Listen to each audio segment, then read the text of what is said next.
namna gani kuhusiana na mada hii komavu ya nafasi ya kanisa katika masuala ya siasa? Kutoka kaunti ya Pokot Magharibi haswa mjini Kapenguria, tuweze kusikia kauli za wakazi wa kaunti. Wanaweza kuzungumziaje kuhusiana na swala la uhusiano wa kanisa na viongozi wa kisiasa? Mzee, hebu karibia hapa. Tizama kule, hebu tueleze wewe kama mkazi wa kaunti ya Pokot Magharibi, unazungumziaje swala la viongozi wa kisiasa kuweza kutumia kanisa kupiga siasa zao? Kwa kaunti ya Kapenguria, sisi wa Pokot wakaaji, mimi kwa jina naitwa Alexander Geregere. Kwa kaunti ya Kapenguria, wanasiasa tunaomba wasijaribu kufuruka kanisa wakati anakuja ndani ya maombi.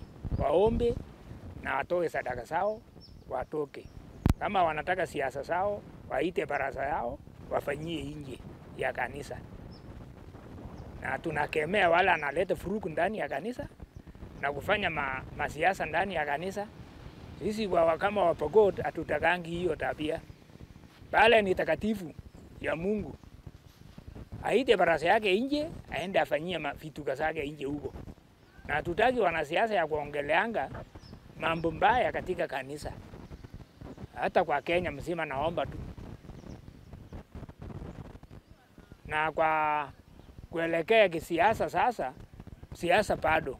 Hii wanasiasa wakifanya agenda ile alikuwa naombea watu, wapigiwe kura na mwelekeo iende vile inatakikana, tuhesabu agenda zao, manifesto yao ile alikuwa anasema, tujue amemaliza hii, amepagisa hii.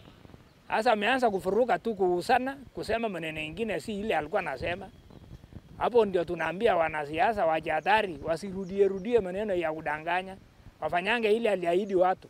Kama haiwezekani akuja aeleze watu ile hadi nilikuwa nasema imekuwa kasoro, akuje tena aanze upya. Nayo. Pia tupate maoni ya mkazi mwingine hapa. Anza kwa jina, utuelezee wewe unakubaliana na swala la wale viongozi wa kisiasa kupiga siasa katika kanisa?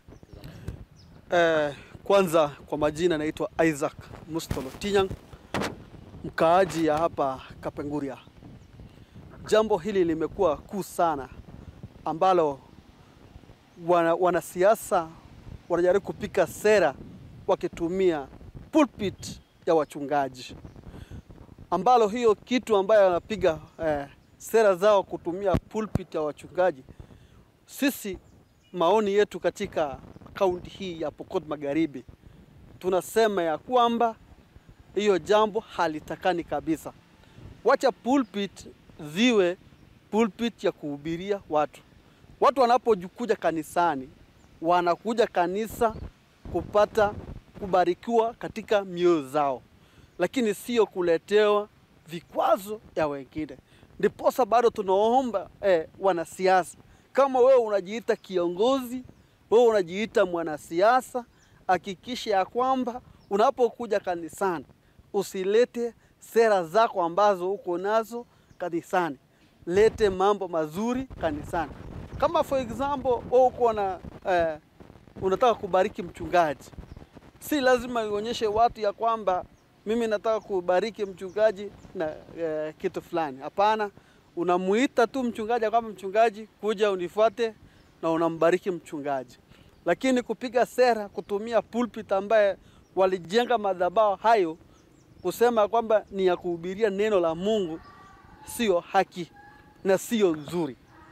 Jambo lingine ambalo nataka niseme katika kaunti hii kwa wanasiasa, wakati ulikuwa naomba kura, kama wewe ni mwanasiasa au ulipewa uongozi na Wapokot, wakati wewe sasa uko katika kiti chochote, wewe sasa ni kuhakikisha ya kwamba sera zako unazitimiza.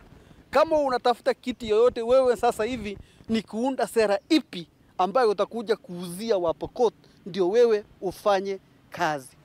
Na hilo ndilo neno. Asante sana. Asante kabisa. Pia maoni ya mwingine hapa wa mwisho. Anza kwa jina, tuelezee maoni yako ni yapi kuhusiana na uhusiano wa kanisa na wanasiasa?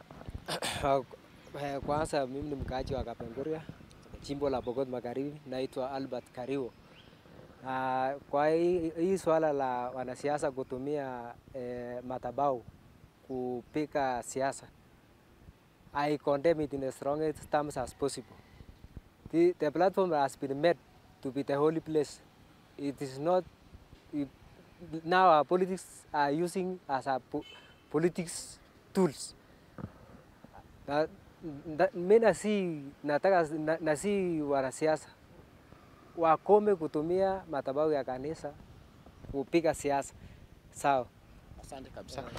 Zimekuwa ni kauli au hisia za wakazi wa kaunti ya Pokot Magharibi ambao wameweza kutoa kauli zao, na kutoka mjini Kapenguria, jina langu ni Andrew Juma, na kwako.